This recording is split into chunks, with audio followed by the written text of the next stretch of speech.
Deberemos divertirse hasta morir, de Neil Postman. Neil Postman junto con Huxley se pregunta ¿de qué nos reímos y por qué hemos dejado de pensar? El declive de una epistemología basada en la imprenta y el consiguiente ascenso de una epistemología basada en la televisión ha tenido graves consecuencias para la vida pública. Cuando una cultura se desplaza de su condición oral a escrita, de impresa a televisiva, sus ideas sobre la verdad se desplazan con ella. Tal como lo dijo Nietzsche, toda filosofía es la filosofía de una etapa de la vida. A lo que podemos añadir que toda epistemología es la epistemología de una etapa de desarrollo de los medios. Explicar cómo se han cambiado en el siglo XX nuestras nociones de verdad.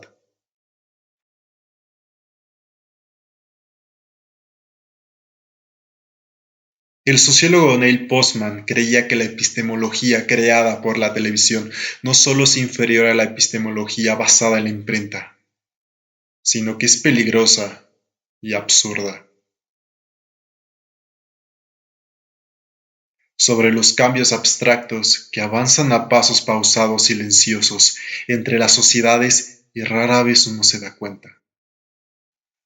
La tipografía fomentó la idea moderna de la individualidad. Ahora no solo los sacerdotes tenían acceso a las escrituras sagradas, sino que uno mismo podía tenerlas y dar su propia perspectiva. Pero eso también destruyó el sentido medieval de la comunidad y de la integración. La tipografía creó la prosa, pero convirtió la poesía en una forma de expresión exótica y elitista.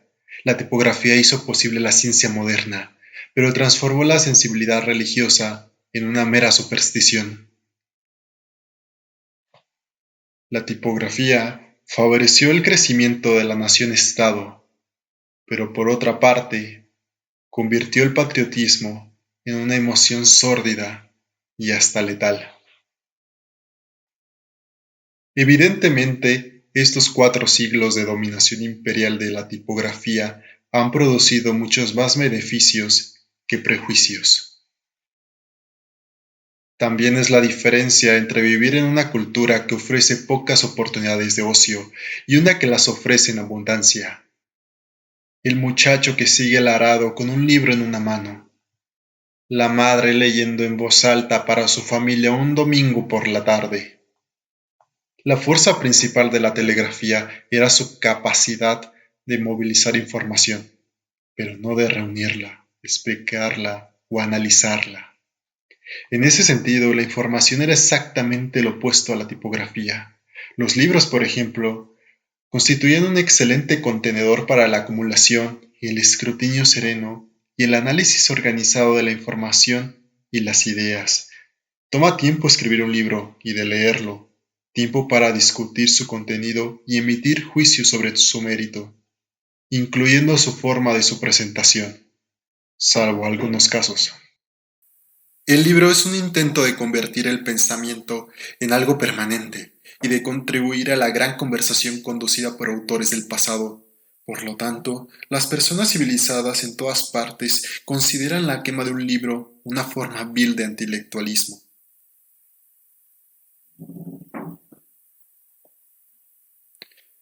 Pero el telégrafo demanda que se quemen sus contenidos. El valor de la telegrafía queda socavado al aplicársele la prueba de la permanencia, la continuidad y la coherencia. El telégrafo solo es adecuado para emitir mensajes urgentes, reemplazando a cada uno rápidamente por otro. El telégrafo introdujo una especie de conversación pública cuya forma tenía características sorprendentes. Su lenguaje era el de los titulares sensacionalistas, fragmentados e impersonales. Las noticias tomaron la forma de eslóganes que eran percibidos con entusiasmo y olvidados con prontitud. El lenguaje era además discontinuo. Un mensaje no tenía conexión alguna con el que le precedía. Cada titular estaba aislado como si él mismo determinara su contexto. El receptor de las noticias tenía que darle significado, si es que podía. Si Irving Berlin hubiera cambiado una palabra del título de su famosa canción, hubiera sido tan profético como Aldous Huxley. Si en vez de "no hay mejor negocio que el del espectáculo" hubiese dicho "no hay más negocio que el del espectáculo". No hay ningún asesinato que sea tan brutal, ningún terremoto tan devastador, ningún error político tan costoso. Si vamos al caso, ningún tanteo tan entusiasmante, o un informe sobre el estado del tiempo tan amenazador, que no sea posible borrar de nuestras mentes con un simple "y ahora esto" de un presentador. La información crea la ilusión de que sabemos algo, pero que de hecho nos aparta del conocimiento. La pantalla está tan saturada con nuestra memoria de hechos profanos tan asociados con el mundo del comercio y del entretenimiento.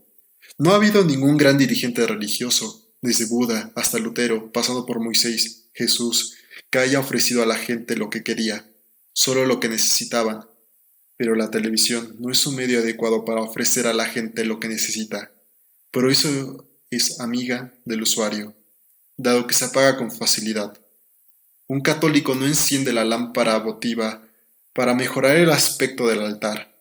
Rabinos y sacerdotes y pastores no interrumpen el servicio religioso a fin de escuchar el testimonio de una estrella de cine.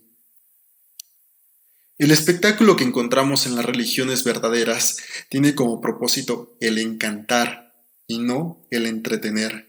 La distinción es crucial. Al dotar de las cosas de magia, podemos acceder a la sacralidad por medio del encanto, mientras que en el entretenimiento es el medio a través del cual la liberación no puede lograrse apagando la televisión, pues esta para la mayoría de la gente es la cosa más atractiva que tiene lugar durante el día y la noche.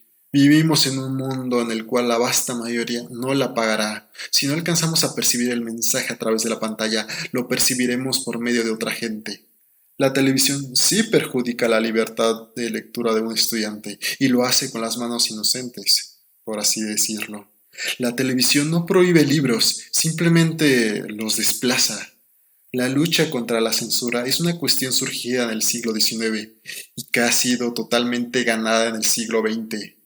En otras palabras, de acuerdo con los estudios más serios, mirar a la televisión no aumenta significativamente el aprendizaje. Es inferior a la imprenta y es menos probable que cultive un pensamiento de orden elevado y deductivo. Hay dos maneras de marchitar el espíritu de una cultura. Con la primera, la orwelliana, la cultura deviene en prisión. Con la segunda, la huxleyiana, la cultura deviene de la paro. Cuando una población se vuelve distraída por trivialidades, cuando la vida cultural se redefine como una perpetua ronda de entretenimientos, cuando la conversación pública seria se transforma en un habla infantil, es decir, cuando un pueblo se convierte en un auditorio y sus intereses públicos en un vodevil, entonces una nación se encuentra en peligro y la muerte de la cultura es una posibilidad real. Pero, ¿qué si no se sienten gritos de angustia? ¿Quién está preparado para luchar contra un mar de diversiones? ¿A quién y cuándo nos quejamos? ¿Y en qué tono de voz? Cuando un discurso serio se disuelve en risas estúpidas. ¿Cuál es entonces el antídoto para una cultura que se consume en risas? Me temo que nuestros filósofos no nos han guiado en esta cuestión. Lo que sugirió aquí Neil Postman, que es lo mismo que sugirió Aldous Huxley, es que, al igual que H. G. Wells, creía que estamos inmersos en una carrera entre la educación y el desastre. Por eso escribía continuamente sobre la necesidad de comprender la política y la epistemología de los medios de comunicación. Finalmente, intentaba decirnos que lo que afligía a la gente de un mundo feliz no era que estaban riendo en lugar de pensar, sino que sabían de qué se reían y por qué habían dejado de pensar.